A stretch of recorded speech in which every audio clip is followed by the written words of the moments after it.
છોટાઉદેપુરથી સમાચાર સામે આવી રહ્યા છે। છોટાઉદેપુરમાં થોડે દિવસે ભર બજારમાં ગોલ્ડ સ્નેચિંગની ઘટના ઘટી છે। કસ્બા પિંક અપ વિસ્તારમાં સ્ક્રેપની દુકાને બેઠેલ વૃદ્ધ મહિલાના કાનમાંથી સોનાની વળી ગઠિયાઓ ખેંચી ગયા હોવાની ઘટના ઘટી છે। પીડબ્લ્યુડીમાંથી આવીને સ્કેપ આપવાનું છે કહીને ગ્રાહકના સ્વાંગમાં આવ્યા હતા। બાઇક ઉપર આવેલ બે પૈકી એક થોડે દૂર બાઇક લઈને ઊભો રહ્યો હતો અને બીજો દુકાનમાં આવ્યો હતો। દુકાને બેઠેલ દુકાનદારની માતાને વાતોમાં લગાડી અચાનક એક કારની વળી ખેંચી દોડીને બાઇક ઉપર બેસી ફરાર થયો હતો।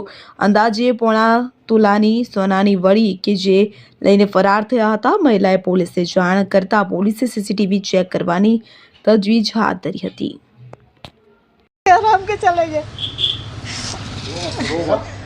मैं सूती હતી ને એ આવીને મને ભંગારનો ભાવ પૂછ્યો। પીડબ્લ્યુ થી આવ્યા છે, તમારે ભંગાર આલવાનું છે, એ કામ ચાલે છે રોડનું। તો પછી એકદમ આવીને કે તમારા છોકરાને બોલાવો, તો કે છોકરાને ના બોલાવશો। મેં ફોન કર્યો તો ફોન બી નહીં કરવા દીધો, હાથમાંથી ખેંચીને ફેંકી દીધો ને કાનમાં આંગળી નાખીને ખેંચીને એકદમ એક જણો બાઇક ચાલુ રાખી ને કઈ ઊભો રહી આંગણામાં એકદમ બૂમ પાડીને જતા રહ્યા।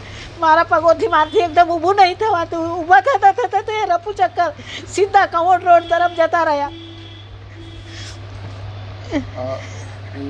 ये बालिया थी सोनानी थी? सोने की थी, सोनानी बहुत